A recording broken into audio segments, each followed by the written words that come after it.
তৃতীয় বিয়ে করছে অভিনেত্রী রচনা বন্দ্যোপাধ্যায়। বিস্তারিত জানতে ভিডিওটি দেখুন। রচনার দ্বিতীয় বিয়ের ছবি ভাইরাল। সম্প্রতি তৃতীয় বিয়ের গুঞ্জন উঠেছে। রচনা বন্দ্যোপাধ্যায়কে নিয়ে আলাদা করে পরিচয় দেওয়ার মতো কিচ্ছু নেই। 8 থেকে 80 দিদি নাম্বার ওয়ানের দৌলতে সকলেই তাকে কম বেশি চেনে। ইতিমধ্যে অভিনয়ের পাশাপাশি রাজনীতিতেও যোগ দিয়েছেন অভিনেত্রী। 2024-এর লোকসভা নির্বাচনে হুগলির সাংসদ নির্বাচিত হন রচনা।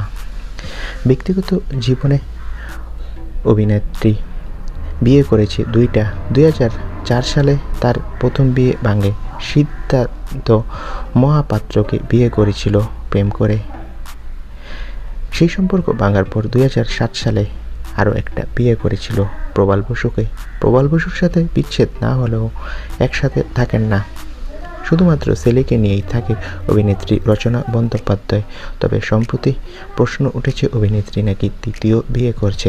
এ প্রসঙ্গে অভিনেত্রী বলেন যে, আমি জানি না কিভাবে আমার বিয়ের খবর ভাইরাল হলো।